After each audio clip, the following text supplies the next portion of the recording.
Were you always this way, or was this a learned behavior? There was no stability in my life since I had a lot of trauma and a lot of childhood abuse, which kind of led me to go into the military, which was an organization that always had stability. We just do the things you're told and then keep doing them until we tell you something else. I hated that. It was like, I need to understand why this is happening. I want to go back to something you said with the military. I help coaches and consultants be and stay in their zone of genius while I do the rest. Do everything else means nothing to me. Are you cleaning my bathrooms? You cooking me lunch? You massaging me while I'm on conference calls? Could do. If you're new here, welcome. I'm excited that you've joined us. Every single week, I get to sit down with CEOs, leaders, founders, builders who are doing something really fantastic on the planet. They're building a business that's making a difference in other people's lives. And I get the opportunity to sit down and chat with them and learn how they're doing it, the lessons, the failures, the opportunities, and they're going to leave you and me every single week with some nugget, mini nuggets actually, that you can integrate, implement into your business to do the same thing. So I'm glad you're here. Sit back. Let's get into it. Welcome to the Branding Laboratory. I'm your host, Deevo, and I have another interesting conversation lined up for you today, and I appreciate you being here. Thanks for joining us. I know there are a lot of choices you have when it comes to podcasts, so I'm excited that you decided to choose the lab today. And one of the things we're going to jump into in the conversation today really centers around this sort of idea. Founders building businesses who lack clarity end up building businesses that trap them. And my guest has spent some time operating in the landscape of clarity and alignment and sort of helping untrap not only other companies and other businesses, but first and foremost himself. And if you've spent any time around me, you sort of know that the central through line for everything I do is work on yourself, work on your identity, understand how you show up in the world so that you have an awareness of the things that are working and the things that are not working so that you can make adjustments, right? And so it's really important that the work that is done around clarity centers around clarity of yourself first before you try to teach that to somebody else. I always sort of laugh at my gymnasium, for example, and I'm going to introduce my guest in a second, but I have the gym where I work out, there's a series of fitness instructors, and most of them are really pretty knowledgeable and pretty fit, but there's several of them that are not very fit. And I'm not making a judgment here, so don't judge me. I'm just simply saying an observation with me that I have is that if you're going to be a fitness instructor, you should also probably be fit yourself. It's sort of like if you're a coach, you should probably also have a coach some way, shape, or form. And so clarity is in the same space of that conversation. I don't think that you should be teaching anybody clarity if you haven't done the work on yourself, right? And clarity starts with being fully clear on what you actually do, which can eventually turn into how you build your business or how you build your life, and get in alignment with that, right? So it's really important to have that conversation with somebody, if not yourself, before you go about trying to do anything else with your life. So my guest today is Blaz Marolt. He is a West Point graduate, and he's an Army Ranger school alum, and he's led operations across multiple industries. And I'm reading from a pretty impressive resume, and I'm going to have to paraphrase some of this because it's long.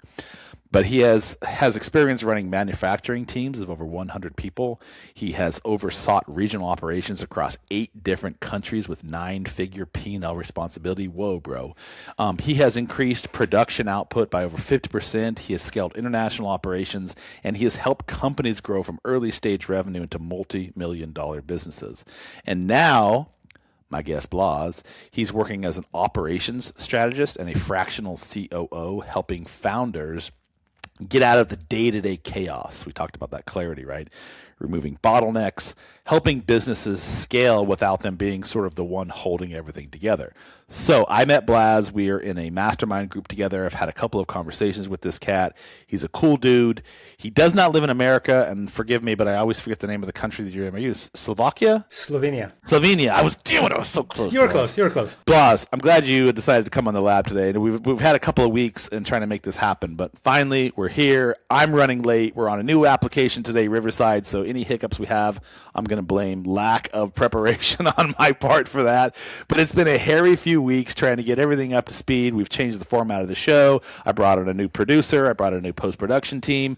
So you are going to be the guinea pig for this entire new process. So I hope you are excited about that. I don't know what the output is going to look like, but here you are, my friend. Welcome to the show.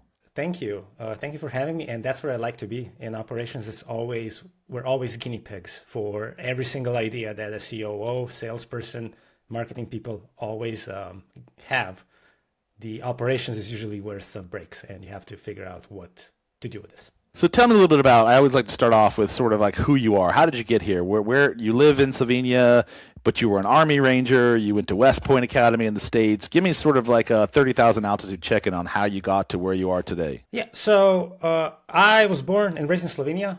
And when I was around 15, 16, I wanted to go into the military and become an officer.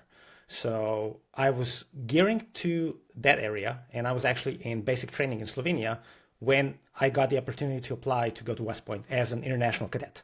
So West Point, who, for whoever doesn't know, accepts up to 15 international cadets every year, and we can have up to 60 per in the organization in itself. So I applied. So that was 2007. I got in 2008 in May. In June 2008, I was at West Point, and I graduated in 2012. So then, as an international cadet, I went back to the Slovenian military for 5 years. In 2013, like you mentioned, I finished U.S. Army Ranger School, then also got deployed in the peacekeeping operations in Kosovo, got my MBA 2015-2016, and in January 2017, I became a plant production director for a manufacturing company here in Slovenia, which you so nicely said during the intro for me. And from then on, pretty much what you said, I was regional operations director, chief of staff for a career coaching company, and now I'm all by myself currently. When you went to West Point, are you considered a U.S. citizen when you do that? Or how does that work? What do you get, a temporary visa? Like, how does that process work? So I had a military diplomatic visa for 5 years. And I am not considered a U.S. citizen. The one funny thing is that I didn't even know when I got there, but like several years later, the first piece of paper that pretty much I had to sign was me relinquishing my ability to actually demand U.S. citizenship. Because when you go to West Point, you're officially considered active duty military. And at least at that point, and I don't think the policy has changed, that whoever is a foreign national and is active duty in the military for 3 years can request to become a U.S. citizen. So that was kind of like the first thing that they made you do, so that we as officers wouldn't just say, hey, after 3 years, I want my U.S. citizenship, which brings too many other issues later on. But are you able to travel to and fro freely, different than like a regular citizen from Slovenia is, or is it you still have to follow the same protocols? I still have to follow. Because I know America's gotten really weird on incomings and outgoings in the country right now. I mean, at the moment, I honestly don't even know like if they would even allow me to get in, like strictly because you have to have visa, and you have to have like those I think like 5 years of your social media accounts and stuff. And I will never give people my access to my social media, because those are mine. Dude, they already have access to it. Trust me. I know. If they want access to it, they can get access to it. I know. Come on, man. I know. There's nothing that's private anymore. I know. Like everything is full on exposure. I know. You can kid yourself all you want, but I know. I actually am finishing writing up my newsletter, which will come out after part 2 next week. It comes in 2 weeks. But the whole idea of what social media has become and how it originated and sort of where its source code around it was a military product. It's all those sorts of things. I've been doing some copious research on it. And let me just tell you that literally nothing is private anymore. They have so much data on you, they can literally tell you when you go to the bathroom. It's bonkers. All right, so West Point, you went back to Slovenia. You spent how many years in the States? I'm sorry, you said 5 years you did this? In the U.S., I spent 4 years at West Point, and then 4 months when I went to Ranger School. Got it. And then that was done and over with, and then you went back home. Yes. And then, so tell me a little bit about your experience in work. So because your resume has got a bunch of some data points on it, some pretty impressive things. So you got out of school, you were an officer in the academy, and then you went back home and you did what? Yeah. So for 5 years, I was in the Slovenian military. So up until 2017. First, I wanted to become legitimately a general and chief of staff of the Slovenian military. The things and the opportunities that I didn't get and I couldn't have in the Slovenian military due to first our size and political things, which we don't need to go into, I wasn't able to get promoted or do anything else. So in kind of like 2015, I decided, hey, do I want to leave the military? I had no idea. I wasn't sure exactly. So I went and gotten an MBA. So here from the local University of Ljubljana. And in 2016, when I was about to graduate, I got this offer from a company here. They were looking for a plant production director, pretty much, for an electrical manufacturing company. And I was like, that is a great opportunity. So I just took it. And yeah, there I pretty much what you said, I increased production and output by like 50%, productivity by 25%. And it was all just due to how to organize processes, systematize, and automate pretty much the whole manufacturing process.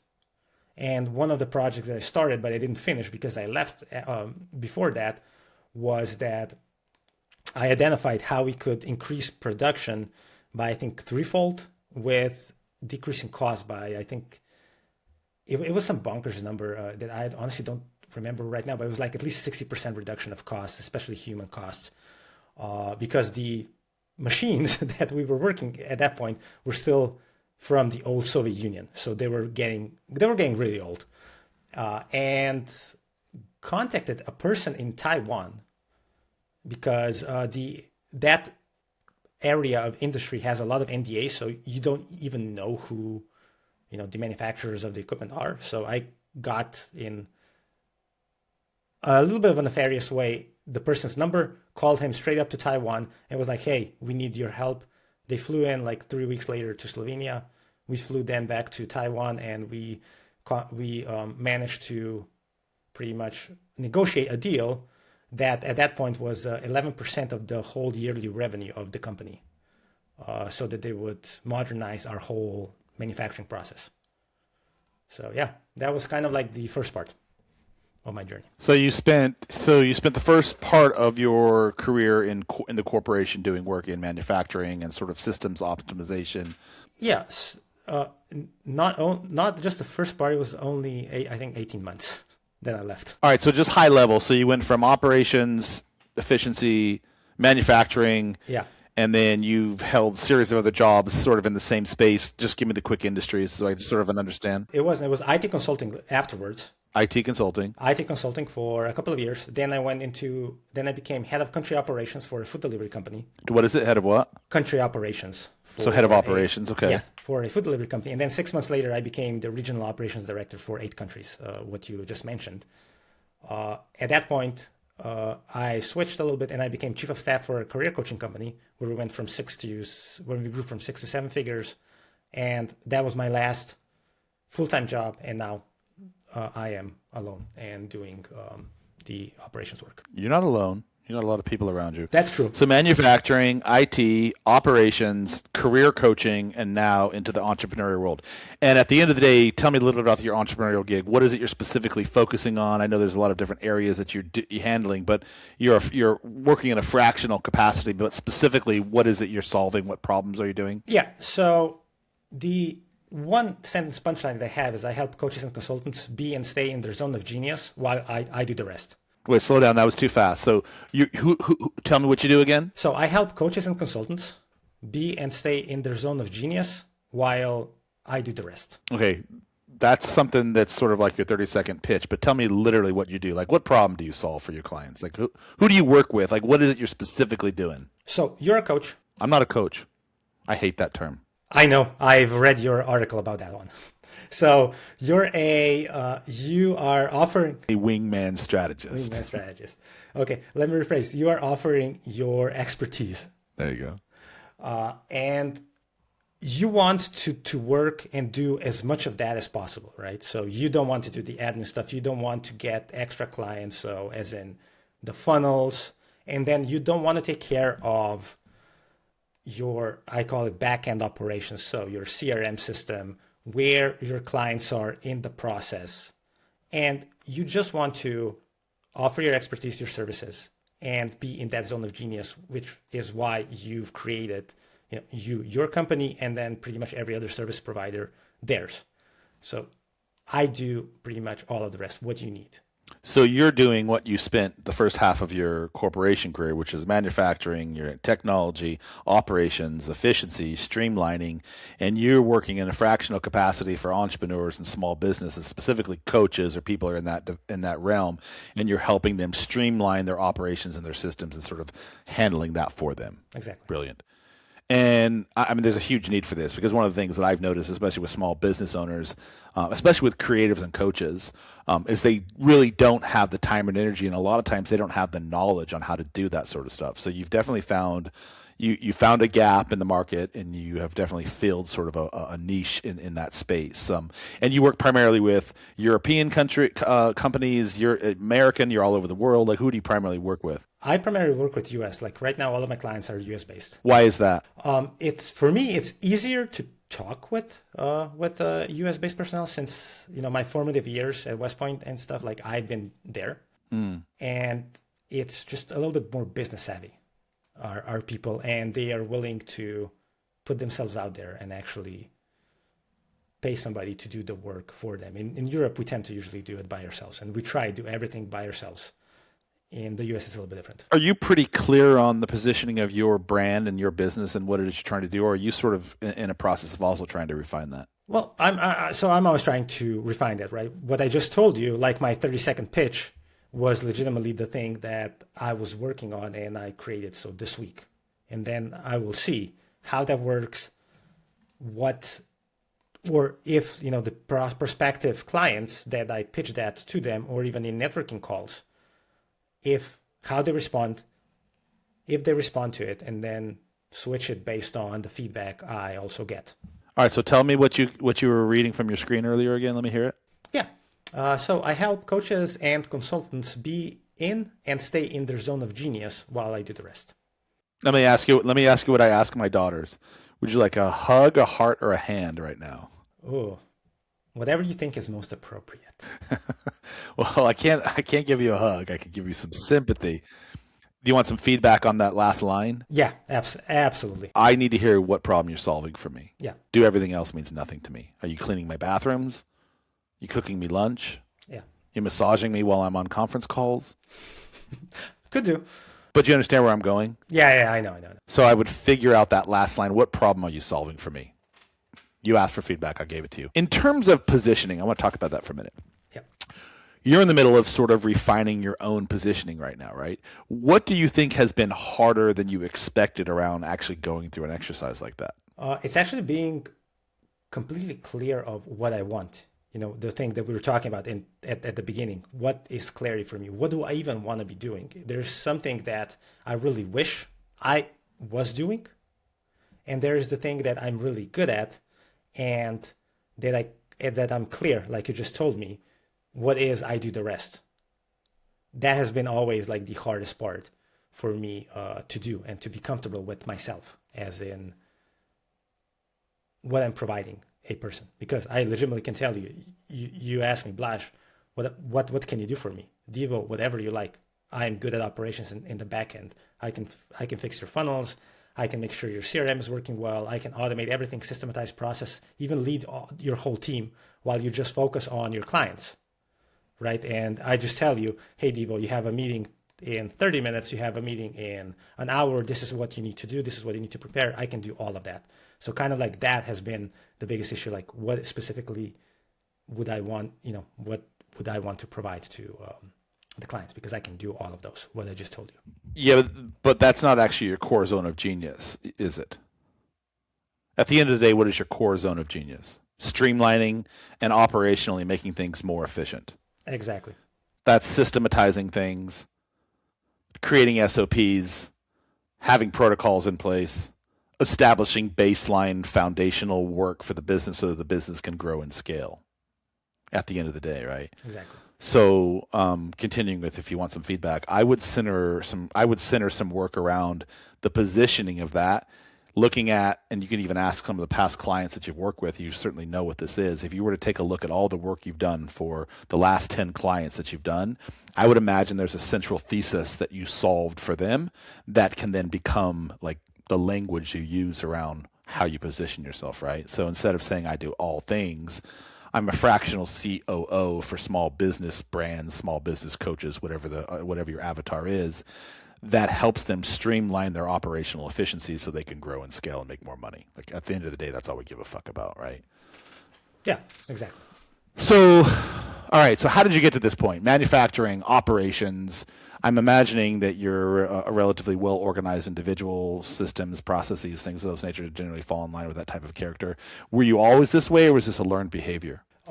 So I would say it was 50-50. When I was a child, when I was a kid, there was no organization or no, I would say, stability in my life, since I had a lot of trauma and a lot of childhood abuse, which kind of led me to go into the military, which was an organization that always had stability. I knew exactly where I needed to be, what I needed to do, and again, what my career progression would be.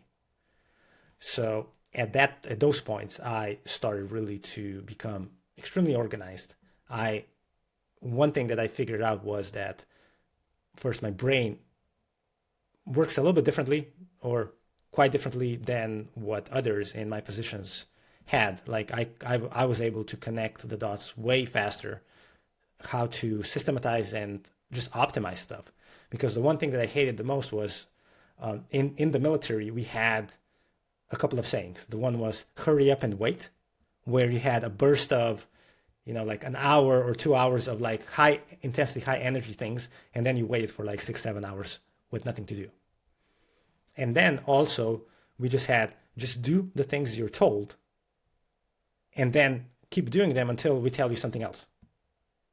I hated that. It was like, I need to understand why this is happening. What do you want me to do? And then I will improve it. Because in general, my brain doesn't want to use, and nobody's brain wants to use a lot of energy. So I want to conserve my energy. So I also want to improve and automate all of the processes that I can, so that instead of 2 hours today, I'm going to be only wasting in quotation marks, 1 hour tomorrow. And I keep doing this. And you said with the military, so this sort of wait and be told what to do, that's sort of a culture of the military? Yes, so especially if you... So they're not looking for proactive initiative type of people? It is going to depend on what unit you are in, what military are you in. I can tell you that I've met some amazing officers and some amazing leaders that love the initiative and proactivity.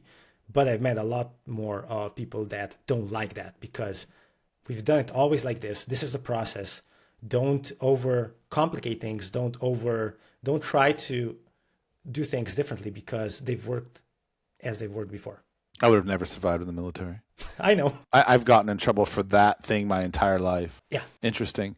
All right. So sorry, I didn't mean to interrupt. I just wanted to get clarity on that. I thought that's what you said, but I just wanted to make sure. So you were in the military. You sort of learned to be more organized. You sort of were able to sort of see like the Matrix, sort of the code behind things, the systemization of things. So you sort of kind of like found that there's a natural piggyback for you to jump into that space. Got it. In terms of coaching, and I'm just curious, as an entrepreneur now versus being in the military, which is very structured, very regimental, then you go into the corporation, which is less structured, less regimental, but still very much sort of by the book type of thing, depending upon who you work for. And now you're sort of working on your own by yourself, doing the things that you want to do.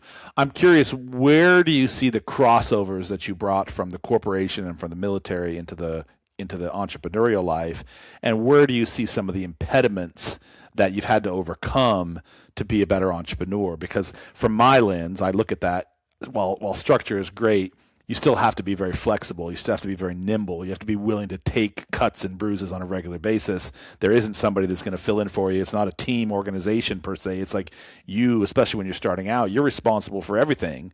And until you can build up and start surrounding yourself with people to support that, you sort of have to be like this nimble athlete all the time, like being willing to. So I'm just curious, in your perspective, share me a little bit about what's worked, what hasn't worked, what's been impediments, and sort of like your journey as an entrepreneur now. Yeah, so I'd say that the biggest impediment to me when I started my entrepreneurial journey was that I tried to plan things way too in advance. Like, hey, this is what I'm going to be doing in a year, 2, 3. Like, kind of like have that whole plan, vision, mission, and my goals set up even before or just when I started.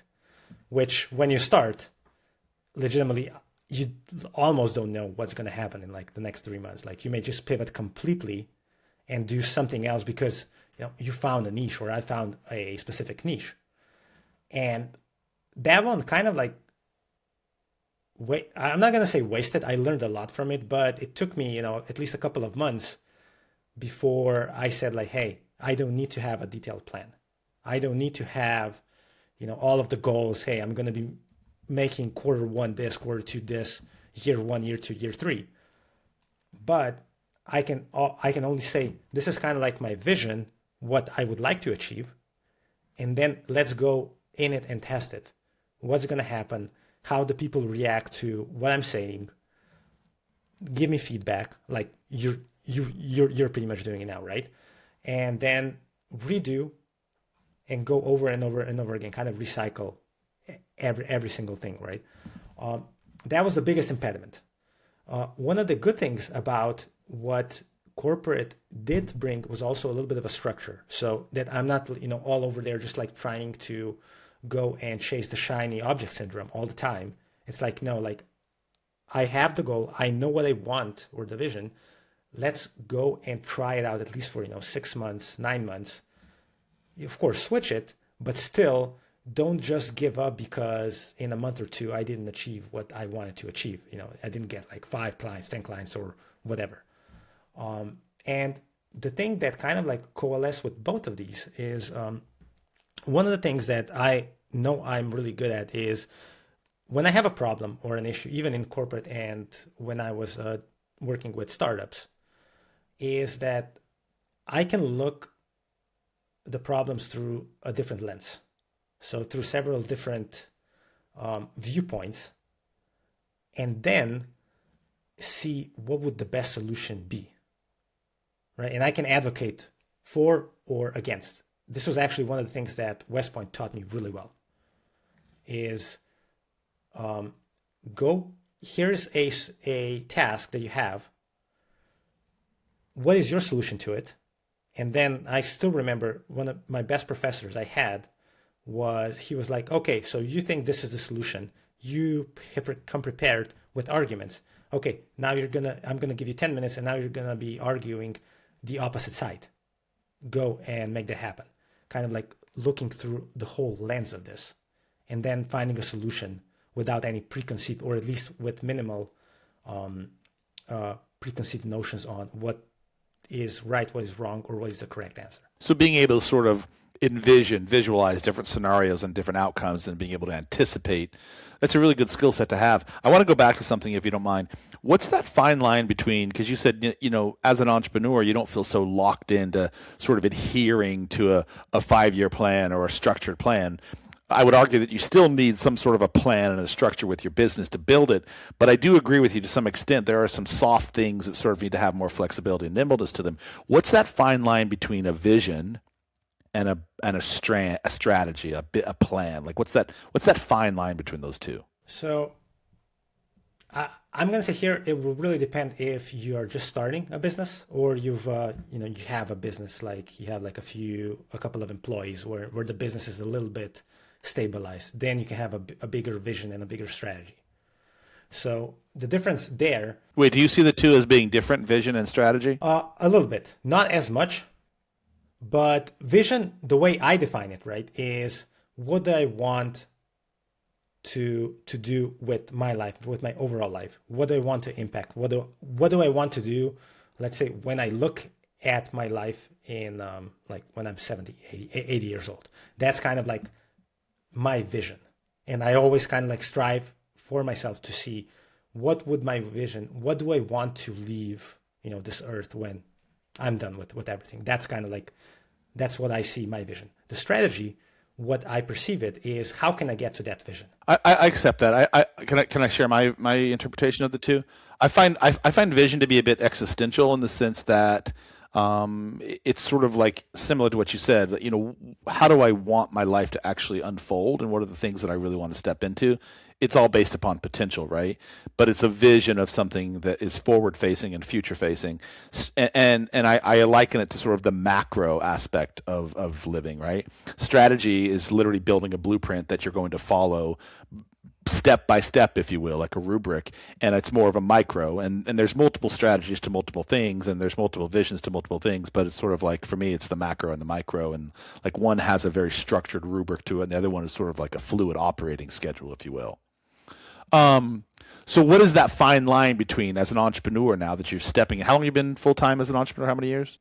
Like a year and a half. Okay, so in the last 12 months of building your new juicy, audacious idea, what has been the through line between the vision of what you want this business to ultimately be, but the reality of having a strategy of actually building it? What is sort of like the common threads you've seen? And it is okay for me to change things.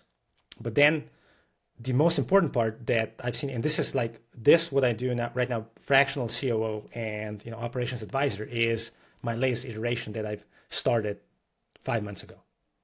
Before, I went into coaching, and I know you hate the word, but for everybody else that knows, that coaching and consulting, right? So career and leadership, because that's what I knew the best in my past. The issue that I had with it wasn't aligned. First, when we're talking about, it wasn't aligned with my vision and or who I was as a personality. So I was good at it, but I hated it. That's an interesting point, because there's a lot of people who do stuff they're really good at, and you can get good at a lot of things. Like, there's an argument to be made that you can become good at basically anything if you just put your mind to it. You may not be able to be good at becoming an athlete like Michael Jordan, but you could learn to shoot a basketball, right? You could learn techniques, and you may not ever be able to jump or be as athletic as him. But there is something to be said about being good at something but not being in love with it. And unfortunately, most of society sort of falls into the former, which is just get good at something, get on the treadmill, stick with it. So you did that for many years of your life, as did I. So I fully can I can speak to this space. Like, I'm not just like pulling stuff out of my arse, right? I know that I had no idea that there was another avenue for me to take. I just thought, follow the road, follow the Yellow Brick Road, go to college, get your degree, get a job, get paid, get married, have a dog, have a kid, have a wife, live happily ever after, right? I never knew that there was something else. I never really stopped to consider, like, all these people are building businesses. I never thought that, when I walked down and bought something from a local restaurant, that somebody privately owned that business. Like, this is something, I never had anybody, mentors or any father or any parents that ever had these conversations with me. But why do you suspect people fall so easily into that trap, and why is it so hard to step away from it? Yeah, so I'm gonna quote I'm pretty sure you're also one of your favorite authors, Jung, which is, "Until you make the unconscious conscious, it will direct your life, and you'll call it fate." Right? Yeah. One of my favorite quotes. So pretty much, because the way our brain works, right, is our brain wants to first survive. It doesn't matter how it survives. And then one of the other tenets is we want to conserve energy. And the way our brain conserves energy is just by following what everybody else tells them to. Is what we were learned. Like what you said, I want a college degree, get a good job, or at least a decent paying job, wife, kids, dog or a cat, whatever side you fall into, and then you're going to retire. Or both. Or both, yeah. And then you're going to retire, and that's going to be it, right? And even like for us, like in Slovenia, so we come from a society that was communist before, former Yugoslavia, right? So one of the biggest quotes, and that I always had and received when I was in primary school, was, "Blaz, why don't you want to be in the golden middle? Be like everybody else."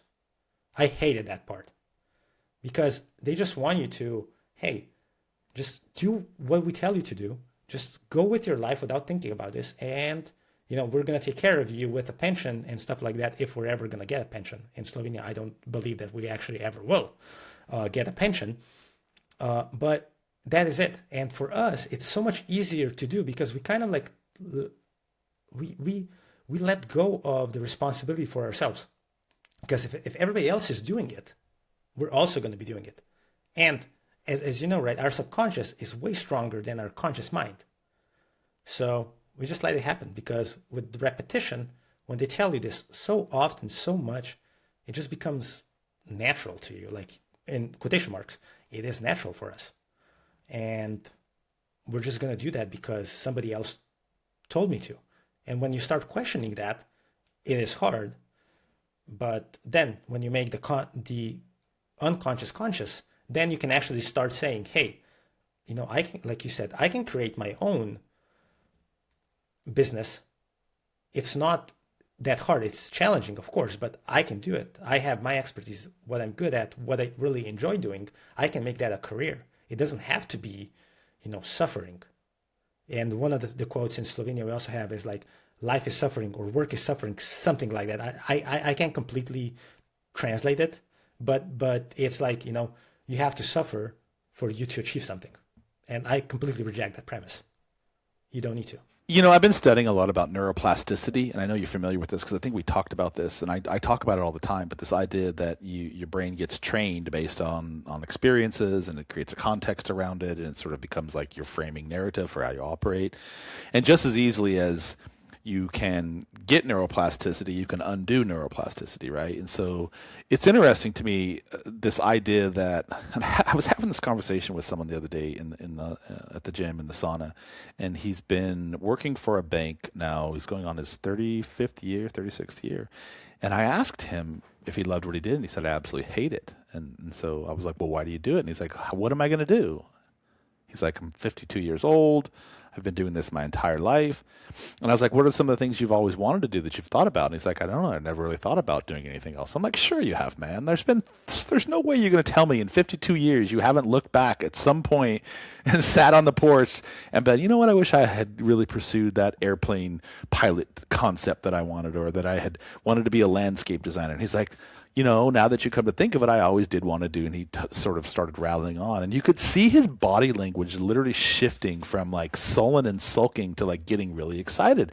And so I called him out on it, and I was like, bro, you literally have moved up to the front of the seat right now. You're like really ecstatic about this. I was like, why have you never pursued any of this? And he's like, dude, what am I going to do? I've got a wife. I've got 2 kids in college. I have a mortgage. I've got 2 cars. He's like, what am I going to do? I make good money.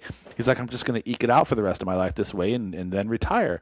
And I was like, is that really going to make you happy? And he said, happiness is not the point for me. Making it through is the point for me. And I was like, okay. But it really made me sort of think about that in the bigger picture of things, right? And so I kind of went home that night, and I was just sort of like, I couldn't really get the conversation out of my mind. And I started thinking about, all the things that he was telling me that he'd wished he had done, but he never actually had thought about, but that he had become so ingrained and trained into sort of getting on that treadmill and doing the same thing for 32 years, 33 years, working for the same corporation, gets his paycheck every 2 weeks. And I'm not saying there's anything wrong with that. If that's what makes you float your boat, then go ahead.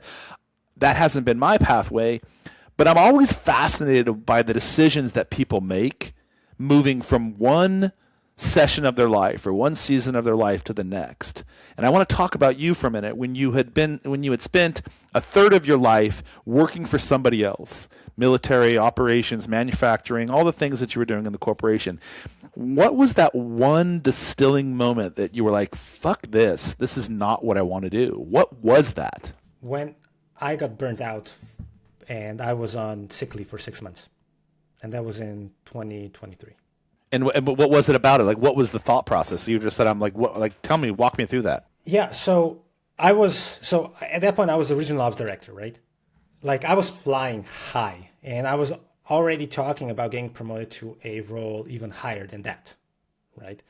And then, like, within a second, like, legitimately, my boss changed, right? And I went from a star, I would say, employee to the one that was the worst, right? So, and at that point, I was working 12 plus hours a day. I was like, hooray, let's go. My dopamine, levels, I got ahead of dopamine level all the time when I was, when we achieved something.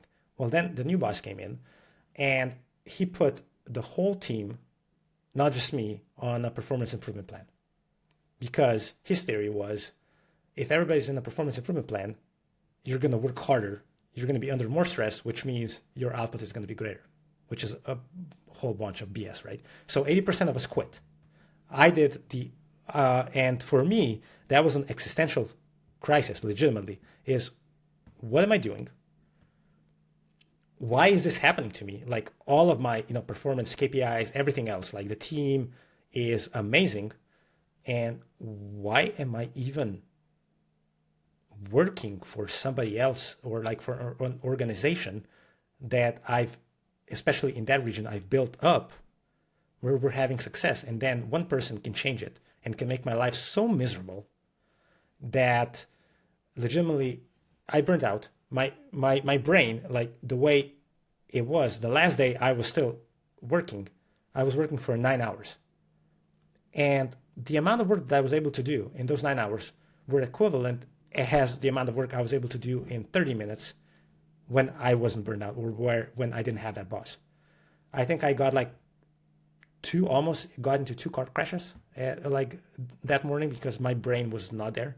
And then the next morning I just rolled to the doctor's office and I was like, I can't do it anymore. And it took me 6 months to get to the level where I was again comfortable with even working, right? And that's when I became the chief of staff, kind of like for a startup company or a coaching company, which I said, this is going to be kind of my transitioning point, right? At least for myself, at that point, I was scared to go at it completely alone. I had no idea what I was doing, but I was like, hey, I can use this as an anchor to see how a company operates. I was there. I was the chief of staff for the CEO. So I was there at the top. I understood and I learned what I needed to do. And then I went on my own way. But those times when I started to ask myself, what the hell am I doing? Why am I wasting 12 hours plus for an organization that doesn't care? Had you thought about that before? It was just sort of a passing fancy, or was this the first time you ever thought about actually stepping out into the world on your own? I can't be 100% sure, but I think maybe it was just a passing fancy. It was like, hey, maybe it would have been cool to do, but then like the banker that you said, right? It was like, I'm not qualified for this. I can't do this stuff. Like the other people that are way smarter than me, or at least I thought they were way smarter than me, are entrepreneurial. They can do this. I can never run my own shop, my own business. Not possible.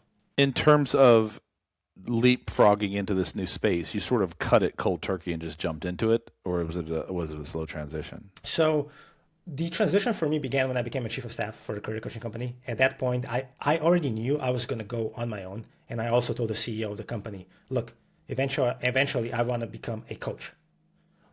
At that point, that was my truth. I want to become a leadership and career coach. Since I had 20 years of leadership experience and career, I just started doing that. How old are you? 37. 37? Dude, you must have started your career when you were like 4. Were you at West Point at 10? Like, because you've done a lot of things and you're not that old. Thank you. So I went to West Point when I was 20, but I started leading people and managing people. Like I officially say when I was 18. I did this before. So I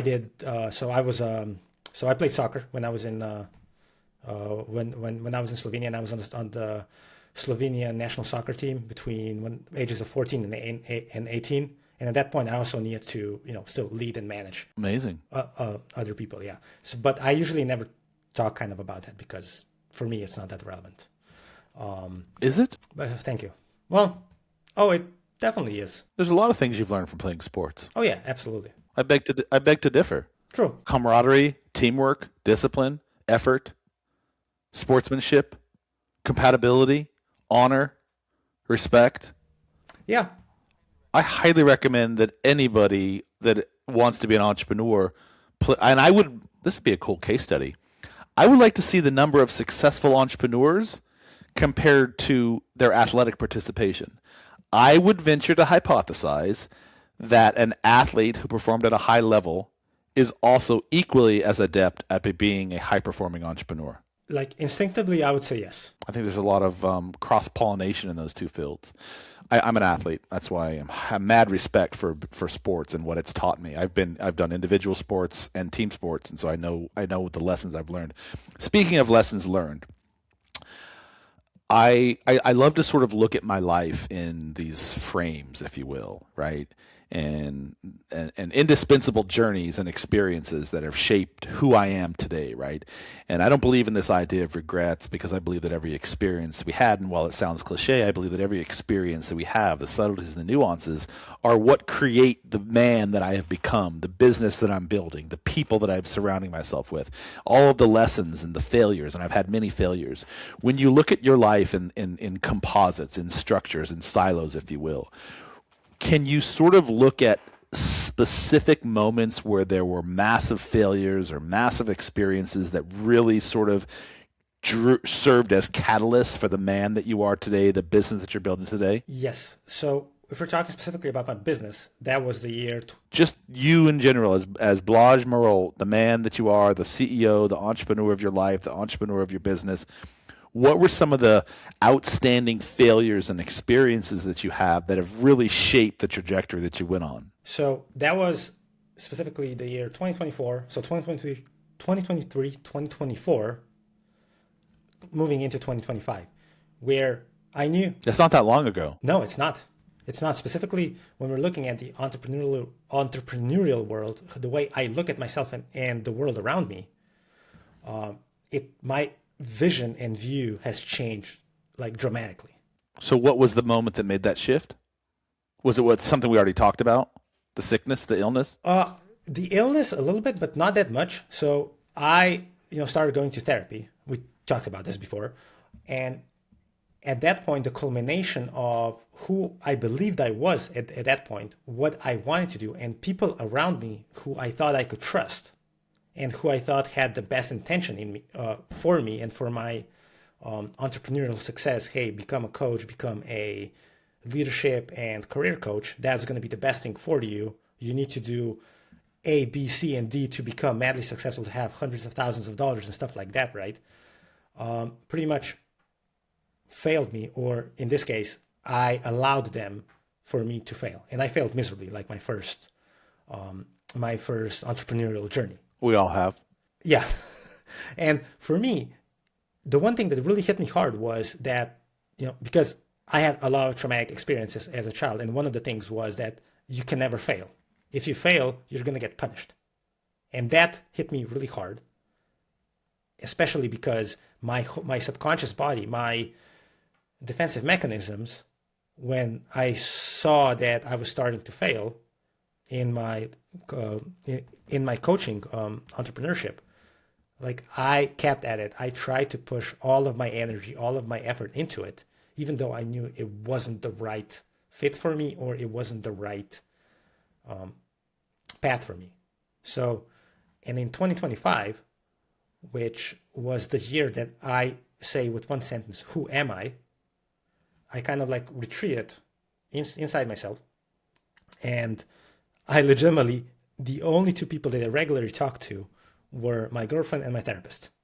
Everybody else that I talked to, it was either out of necessity or just, like we would be, maybe had like a conversation, 10, 15 minutes on a call. And from there, I started to understand, what do I even want to do?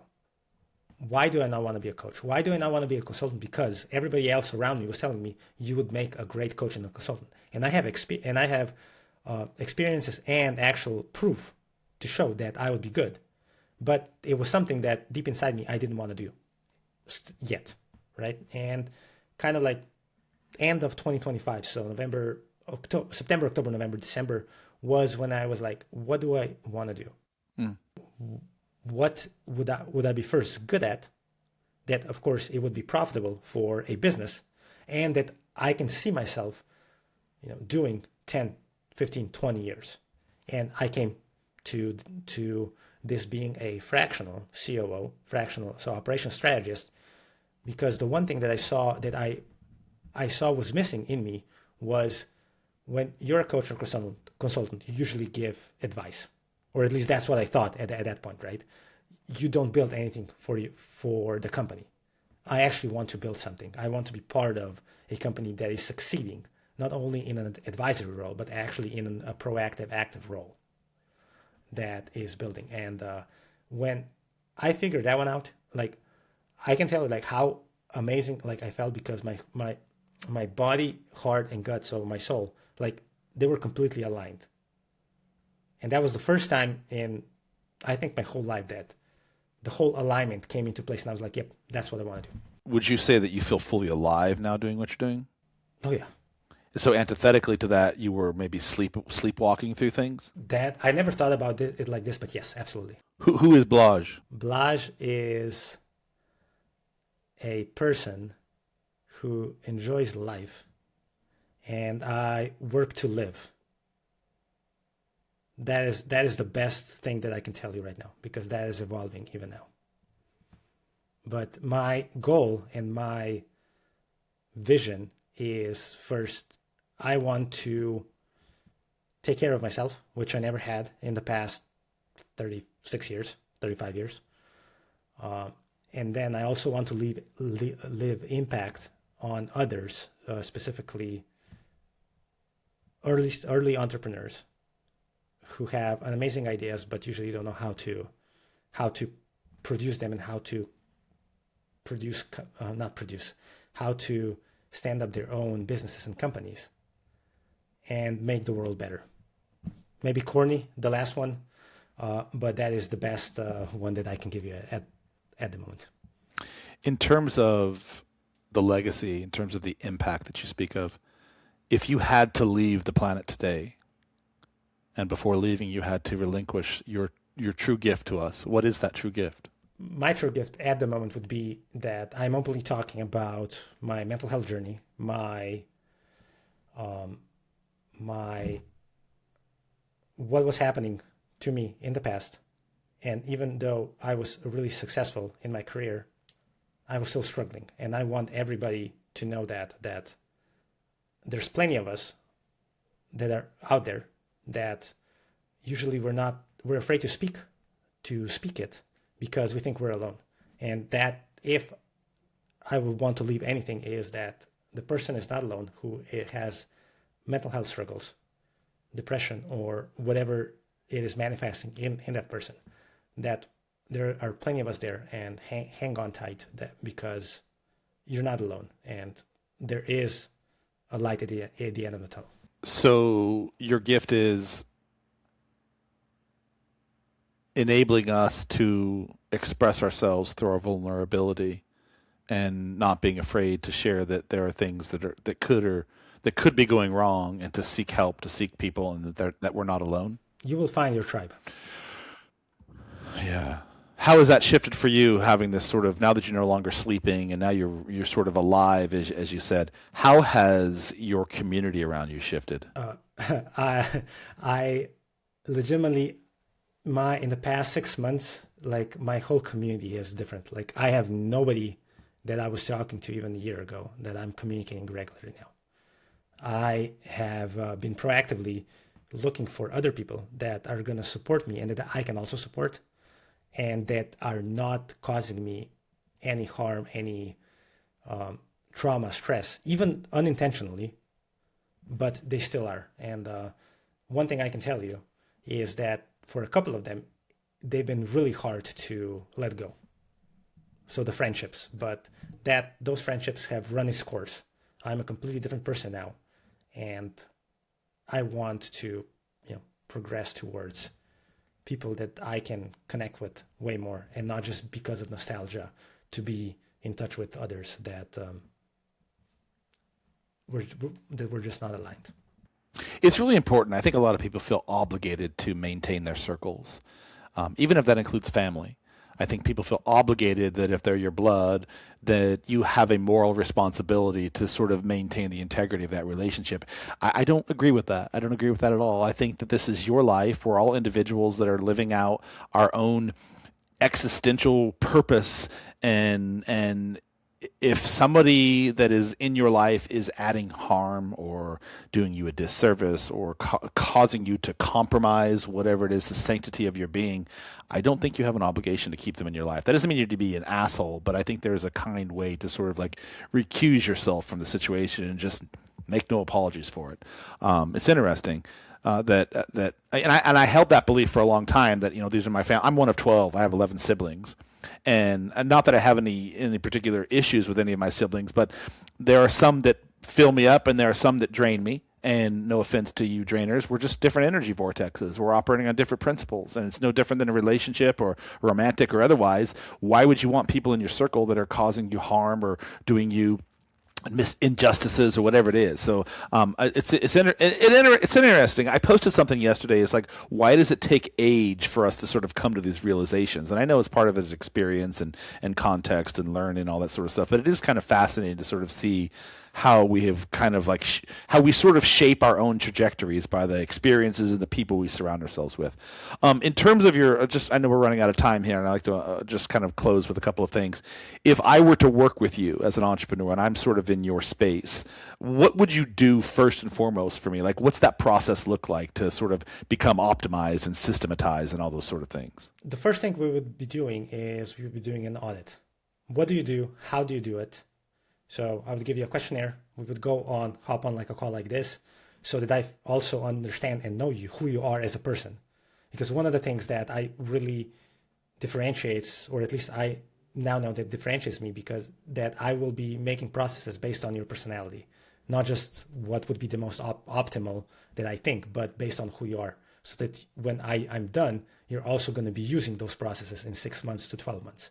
Because most of the time, people love shiny object syndromes. I'm going to give you this process or this automation, but as soon as I leave, you're not going to be using it because you won't like to use it. That's the first part. And then if you like the audit or you like what I'm proposing to you, and the important part is if I like you as a person and as a business owner and entrepreneur, if there is a connection, then we can start working on a longer term. Usually we start... Wait, so after my audit, if you don't like me, you just excuse yourself from the situation and say we're not a good fit? Yeah, I will tell you. How many times have you had to do that? More often than not. On what principles? I didn't feel that me and that person had the same goals aligned. We would be clashing with, first of our personalities, and first, I just didn't agree what the person wanted to do. Is that an intuition, or is that a pragmatic, or a little bit of both? It's a little bit of both. So because specifically, if a person just wants to increase their profits, and I can just start feeling that they will want to, because one of them wanted me to, hey, build me a team, right? Like I am overworked. I just want also for you to build me a team, find me a team.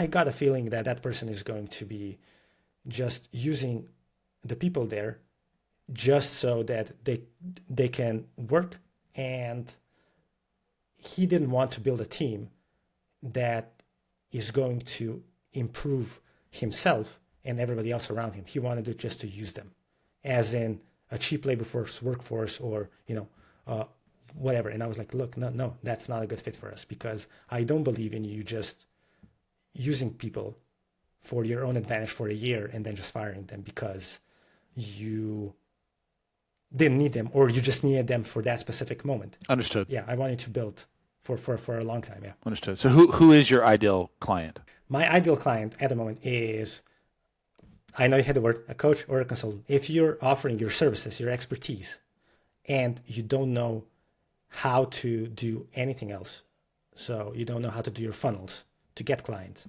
you don't know how to systematize your offering and the way your client goes through the client journey throughout your process, then hit me up and I'll make that happen. So you described the problem they're suffering, but who is the ideal client? Like, because you just described people you don't want to work with. So antithetically, who are the types of people and personalities and philosophies and profiles of the people you do want to work with? In the end, the people that want to make a change to the world and want to impact the world in a positive way. So you want, for somebody, you have to come into the relationship with a client that you want the client to be successful, and you want to serve them, not them to you. At the end of the day, so these engagements as a fractional COO, these engagements are short-term, long-term, a little bit of both. Like, what do they typically look like? So at the moment, because I'm still in the early stages, right?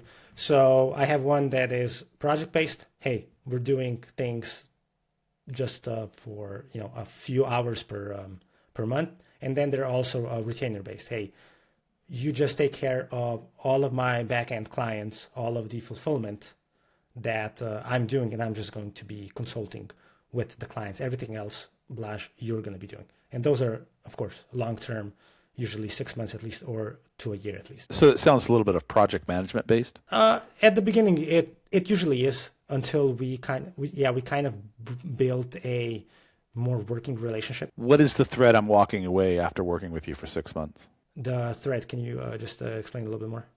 I've been working with you for 6 months. You've come in and you've done X, Y, and Z. Yeah. What does my business look like after 6 months working with you? First, it's going to be, the costs are going to be lower. You're going to be able to get as many, more clients than you normally would be. All right, so lower cost of business. Lower cost of business. You're going to be able to increase your revenue, aka get more clients with the same amount of effort that you had before. And things are going to be running smoothly. What's going to be running smoothly? Background. So funnels, then how you transition a prospect or a sales prospect to a client, and then the client's journey with... So my customer journey is optimized. Customer journey, yes. Customer journey optimized, increased revenue. Decreased cost. Decreased cost of doing business. Interesting. Where do people find you? LinkedIn. Blaz Marolt. And from there on, book a call with me, and we'll take it from there. So if I book an introductory call with you, we're going to do what in that time frame? Yeah. So in those 30 to 45 minutes, you're going to tell me what your business is, how you operate, and then of course I'm going to ask you a few questions on based on your answers, you're going to get away with one actionable item that you can improve your. So I call it operations from your business. Blaz Marolt, you're out of the lab. It's been a good hour, man. Thank you. I appreciate your story and sharing the information. And if people want to connect with Blaz, we're going to have Rana, my producer, and Martina. They will have all of your information on wherever it is on the screen. I'm going to point up and down and left and right because I don't really know where it goes anymore. But this is on YouTube. This is on Spotify. This is on Apple. So if you do want to connect with Blaz, all of his information is below. And I've actually, just sort of a sidebar, I've known you now for a few months. We've had a couple of conversations. I've enjoyed sort of getting to know who you are as an individual and a human and a man and a business owner. So I appreciate the opportunity to be able to have this conversation with you today, brother. Yeah, and thank you for having me on. I also appreciate the opportunity. Yeah, cool. All right. As always, listeners, if you are building a business, if you are considering leaving the corporation, if you are looking for an opportunity to have conversations with real founders, with real leaders who have done the thing that you're trying to do or want to do, this is the podcast for that. That's why we bring people into the lab, is to be able to learn who these individuals are and the failures and the lessons and the opportunities and how they're building their big, juicy, audacious dreams. So I appreciate you being here today in the Branding Lab. Blaz, it's a pleasure. I look forward to staying in contact with you, brother. And thanks for the day. Thanks for the time. Thank you. All right, that's it for today, folks. Thank you. If this episode hit you, like it, subscribe it, leave a review. It helps a lot more than you think, and it helps the right people find this show and help us keep growing so we can continue to produce amazing episodes. You can find me at thebrandstoryteller.com if you're interested in connecting with me, and everything else about this episode, the guest, the websites, the social media handles, they are all linked below. I'll see you in the next show.